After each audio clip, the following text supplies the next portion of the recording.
Hello my friends. நான் தான் ஸ்டாக்கர். இந்த வீடியோவில் நம்ம லாஸ்ட் டிஸ்கஸ் பண்ணிபடி பார்த்தோம் தான். ஷார்ட்ஸில் வந்து நம்ம போட்டிருந்தோம்.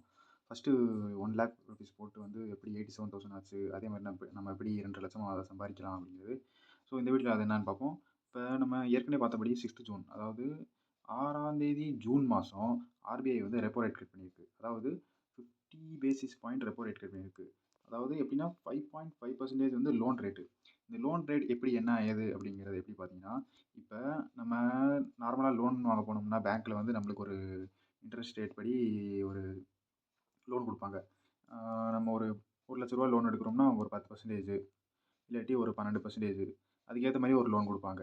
இப்போ நம்ம 10% 12% ஏற்றபடி லோன் எடுக்கிறோம். அதே மாதிரி இப்போ பேங்க் இந்த பேங்க் எல்லா பேங்க்கும் லோன் எடுக்கணும்னா அவங்க யார்கிட்ட வாங்குவாங்க? மெயினாக வந்து இந்தியாவில் வந்து ஆர்பிஐ தான் வாங்குவாங்க. ரிசர்வ் பேங்க் ஆஃப் இந்தியாட்ட வாங்குவாங்க. ஸோ அதான் இந்த ரெப்போ ரேட். அதாவது எப்படின்னா, இந்த 5.5% இருக்குது பார்த்தீங்களா, அதான் வந்து லோனோட இன்ட்ரெஸ்ட் ரேட்டு. ஆர்பிஐ வந்து இந்த பேங்க்குக்கெல்லாம் லோன் கொடுக்கும். 5.5% இன்ட்ரெஸ்ட் ரேட்டில் கொடுக்குது. இதுதான் அந்த ரெப்போ ரேட் கட். இதுக்கு முன்னாடி வந்து 6% இருந்துச்சு. 6%ல் வந்து ஆர்பிஐ வந்து லோன் கொடுக்கும்.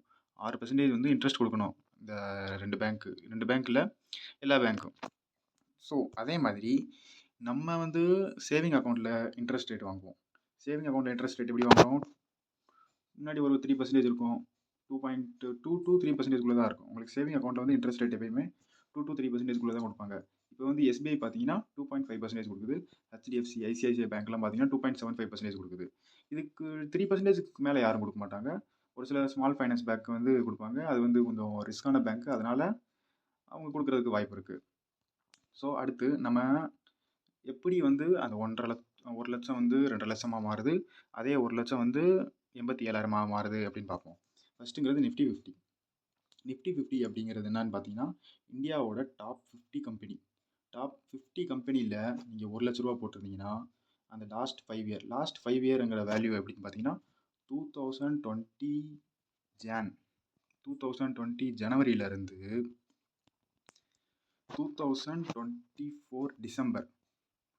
2024 டிசம்பர் வரைக்கும் உங்கள் அமௌண்ட் 1,00,000, அதாவது 1,00,000 வந்து 1,93,000 மாறி இருக்கும். அதாவது 93% ரிட்டர்ன். 93% ரிட்டர்ன் வந்து 5 இயரில் உங்களுக்கு பேங்க்கில் யாரும் அவ்வளோவா கொடுக்க மாட்டாங்க. அதான் இங்கே மெயின் பாயிண்ட்டேவும். அதாவது ஒரு வருஷத்தில் உங்களுக்கு 14% ரிட்டர்ன் கிடைக்குது இந்தியாவோட டாப் 50 கம்பெனியில் நீங்கள் இன்வெஸ்ட் பண்ணியிருந்தீங்கன்னா. அதே இது இந்தியாவோட டாப் மிட் கேப் 100னா, அதாவது எப்படி சொல்கிறது, இந்தியாவோட டாப் மிடில் வைஸ் கம்பெனிஸ். அவங்க வந்து அவ்வளோவா டாப் வைஸாக இருக்க மாட்டாங்க, மார்க்கெட் கேபிட்டல் அப்படிங்கிறது தெளிவாக நம்ம அடுத்த வீடியோவில் பார்ப்போம். இப்போதைக்கு நம்ம சும்மா ஒரு மேலோட்டமாக மட்டும் பார்த்துக்குருவோம். அதாவது நீங்கள் மிட் கேப் 100ல் 1,00,000 போட்டிருந்தீங்கன்னா 3,35,000 ஆயிருக்கும். அதாவது 235% ரிட்டர்ன் 5 இயரில் உங்களுக்கு 235% ரிட்டர்ன் கிடைக்குது. அதே மாதிரி ஸ்மால் கேப் 100ல் 221%. இந்த நிஃப்டி 50, நிஃப்டி 100, ஸ்மால் கேப் 100 இது எல்லாத்தையும் பற்றி நம்ம டீட்டெயிலாக ஒரு வீடியோவில் பார்ப்போம். ஸோ அடுத்து நீங்கள் எஸ்பிஐ சேவிங் அக்கௌண்ட்டில், அதாவது நம்ம இப்போ எப்படி பார்க்குறோம்னா, இது வந்து government bank account, HDFC saving private bank account. First 1,00,000 rupees நீங்கள் எஸ்பிஐயோட சேவிங் அக்கௌண்ட்டில் போட்டிருந்தீங்கன்னா 5 வருஷத்துக்கு கழிச்சு உங்களுக்கு அது 1,14,000 மாதிரி இருக்கும். அதாவது ஒரு வருஷத்துக்கு நீங்கள் 3% தான் இன்ட்ரெஸ்ட் வாங்குறீங்க. 3% கூட இல்லை, 2.8% தான். 3% உங்களுக்கு அந்த ப்ரைவேட் பேங்க்கில் ஹெச்டிஎஃப்சிலே தான் கொடுக்குறாங்க. அப்போ அந்த 3% வந்து உங்களுக்கு 5 வருஷம் கழிச்சு 15.93% ஆயிருக்கும். அதாவது 1,15,927. அதே இது நீங்கள் எப்படின்னா ஃபிக்ஸ்டு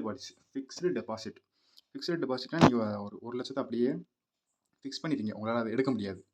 அந்த 1,00,000 வந்து நீங்கள் 5 வருஷம் கழிச்சு தான் உங்களால் எடுக்க முடியும். அப்போ உங்களோட வேல்யூ பார்த்தீங்கன்னா 1,33,822 மாதிரி இருக்கும் எஸ்பிஐயில். அதே ஹெச்டிஎஃப்சி ஃபிக்ஸ் டெபாசிட் பண்ணியிருந்தீங்கன்னா, ஹெச்டிஎஃப்சி ப்ரைவேட் பேங்க்கில் நீங்கள் ஃபிக்ஸ் டெபாசிட் பண்ணியிருந்தீங்கன்னா 1,30,000.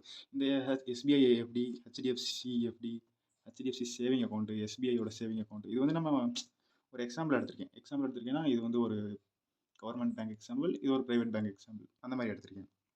அப்போது ஒரு வருஷத்தில் உங்களுக்கு 2024னா அதே 5 இயர் 5 வருஷம் எண்டிங்கில் உங்களுக்கு அமௌண்ட் இந்த மாதிரி ஆயிருக்கும். அதே மாதிரி எஸ்பிஐ நீங்கள் இது ஒரு வருஷத்தில் இந்த மாதிரி வேல்யூ உங்களுக்கு கிடச்சிருக்கும்.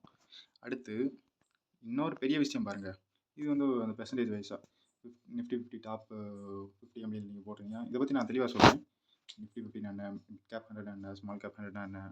ஸோ இது வந்து பெர்சன்டேஜ் வைஸ் ஒரு கிராஃப் மாதிரி. இது எப்படின்னு பார்த்துக்கோங்க. இது மூணுமே ஸ்டாக் மார்க்கெட். நம்ம பார்க்குறதே ஃபுல்லாக ஸ்டாக் மார்க்கெட் பற்றி தான். ஸோ இதில் போட்டிருந்தான், ஸ்டாக் மார்க்கெட்டில் போட்டிருந்தான் உங்கள் அமௌண்ட் இவ்வளோ ஏறி இருக்கும். அதே இது பேங்க்கில் வச்சுருந்தீங்கன்னா இவ்வளோ தான் கிடச்சிருக்கும். ஆனால் நீங்கள் இன்னொரு விஷயம் என்னென்னு பார்த்தீங்கன்னா, இந்த எஸ்பிஐ, ஹெச்டிஎஃப்சி இதோட பேங்க் அக்கௌண்ட்டில் நீங்கள் இந்த 1 லட்சம் போட்டிருந்தீங்கன்னா, 1 லட்சம் நீங்கள் இந்த எஸ்பிஐ பேங்க்கோட, ஹெச்டிஎஃப்சி பேங்க்கோட அக்கௌண்ட்டில் இல்லை, இதோட ஸ்டாக் வாங்கியிருந்தீங்கன்னா இந்த 1 லட்சம் உங்களுக்கு 2 லட்சமாக மாறி இருக்கும். ஆமாங்க, நான் போய் சொல்லலை. நீங்கள் ஹெச்டிஎஃப்சி பேங்க் இல்லாட்டி எஸ்பிஐ பேங்க்கில் போடுறதுக்கு பதிலாக அதோட ஸ்டாக்கில் போட்டிருந்தீங்கன்னா உங்கள் அமௌண்ட் 1 லட்சத்துக்கு 2 லட்சமாக மாறி இருக்கும். நான் அதோட சார்ட் காமிக்கிறேன், அடுத்து காமிக்கிறேன் பாருங்கள். இது வந்து ஹெச்டிஎஃப்சி பேங்க்கோட சார்ட் அப்படிங்கிறது என்னென்னு பார்த்தீங்கன்னா, நான் அதை தனியாக ஒரு வீடியோ போடுறேன். நீங்கள் 1 லட்சம் போட்டிருந்தீங்கன்னா இதில் 1,45,000 இருக்கும். அதே இது எஸ்பிஐயில் பார்த்தீங்கன்னா 1 லட்சம் போட்டிருந்தீங்கன்னா அது வந்து 2,50,000 மாறி இருக்கும். இன்ஃப்ளேஷன் பார்த்தீங்கன்னா இது உங்களோட அமௌண்ட்டவே குறைச்சிருக்கும். 2020 ஃபஸ்ட் இயரில் 6.62% இன்ஃப்ளேஷனு, அடுத்து 5% இன்ஃப்ளேஷனு, அடுத்து 6.69% இன்ஃப்ளேஷனு, அடுத்து 5.65% இன்ஃப்ளேஷன். இதெல்லாம் உங்களுக்கே புரியும். அடுத்து நான் ஒரு இந்த லிஸ்ட்டை பாருங்கள். இந்த லிஸ்ட்டில் என்ன சொல்லுது, இன்ஃப்ளேஷன்னா நீங்கள் இன்ஃப்ளேஷன் பற்றி ஒரு ஷார்ட் வீடியோ போடுறேன், அதை நீங்கள் அதை பாருங்கள் எப்படின்னு. ஸோ உங்கள் அமௌண்ட் வந்து 5 வருஷம் இன்ஃப்ளேஷன் கழிச்சு எவ்வளோ மார்க் இருந்திருக்கும். நீங்கள் சேவிங் அக்கௌண்ட்டில் அந்த 1 லட்சம் போட்டிருந்தீங்கன்னா அந்த 1,16,000 இருந்துச்சு 1 லட்சத்து சேவிங் அக்கௌண்ட்டில். அது வந்து வெறும் 86,000 இருக்கும். ஹெச்டிஎஃப்சி இந்த ப்ரைவேட் பேங்க்கில் போட்டிருந்தீங்கன்னா இது 87,000 இருக்கும். அதே மாதிரி எஃப்டி போட்டிருந்தீங்கன்னா, ஃபிக்ஸ்ட் டெபாசிட் பண்ணியிருந்தீங்கன்னா அந்த 1 லட்சம் போட்டது 1 லட்சமாக தான் இருந்திருக்கும், அதிகமாகவே இருக்காது. அதுதான் பிரச்சனையும் இங்கே பேங்க்கில். ஸோ நம்ம இந்த 3 தான் ஃபோக்கஸ் பண்ண போகிறோம். Nifty 50, mid cap 100, small cap 100. இதில் பார்த்தீங்கன்னா உங்களுக்கு பாருங்களேன், நீங்கள் போட்ட அந்த 1 லட்சம் 5 வருஷம் கழிச்சு 1,93,000 ஆயிருக்கு. ஆனால் உங்களோட அமௌண்ட் வந்து 5 வருஷம் கழிச்சும் இந்த இன்ஃப்ளேஷன் ஆன பிறகும் 1,45,000. அடுத்து மிட் கேப் 100ல் 2,50,000, ஸ்மால் கேப் 100ல் 2,42,000.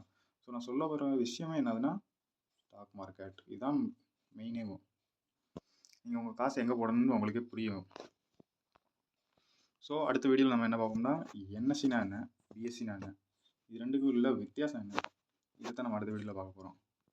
இந்த வீடியோவில் அவ்வளோதான் ஃப்ரெண்ட்ஸ். எனக்கு தெரியும் ஒரு சில டாபிக் ஃபுல்லாலாம் கவர் ஆகலை.